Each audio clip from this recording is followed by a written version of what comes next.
More and more, people are requesting to be frozen in hopes of being awakened in a better time. One of these people is James Bedford. The world's first frozen person, James Bedford, has completed 50 years of waiting in a cryotube. Although it's not yet possible to resuscitate frozen people, this particular freezing process has created its own industry. The idea of bringing people back to life by freezing them, who are the subject of many sci-fi productions such as Vanilla Sky and Forever Young, is actually not as far from our real life as we think. Although it may seem impossible to most of us, today there are more than 250 frozen people waiting to wake up to a future they don't know.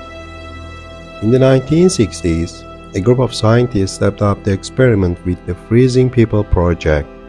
According to their plans, it would be possible to cure the disease of frozen people and bring them back to life with the developing technology in the future. Technological developments are not yet at a level that will allow frozen people to live. Despite this, the demand for human freezing method is increasing day by day.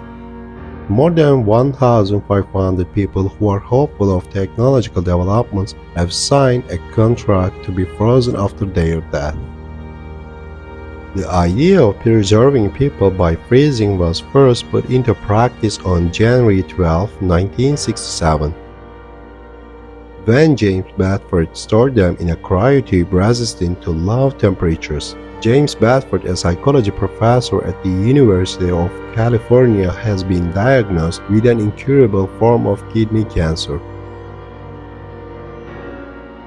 Realizing that there was no cure for kidney cancer that had metastasized to his lungs, Bedford, 73, volunteered to be frozen.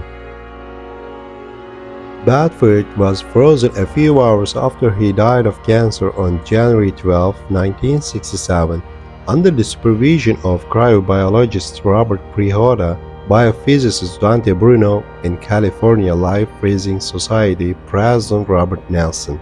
A few days later, Bedford's body was placed in a special insulated box packed with dry ice. Next, Bedford was submerged in a large container filled with liquid nitrogen at minus 196 degrees Celsius. After moving to several different locations, Bedford's body was finally taken to the Alcor Life Extension Foundation in Arizona, where it is still preserved.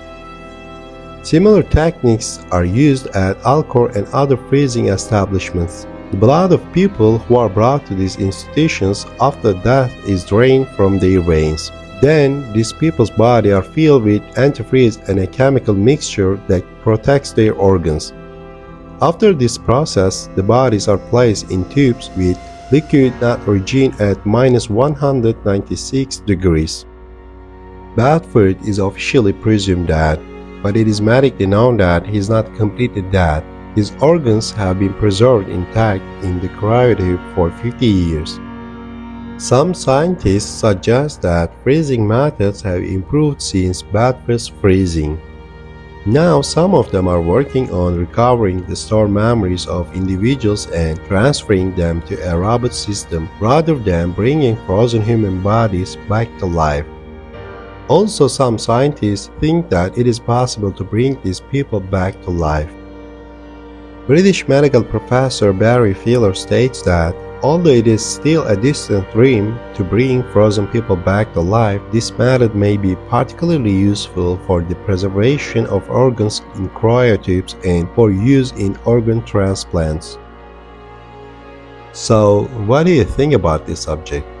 Do you think these people who were put to sleep in the hope of waking up in the future will be able to awaken?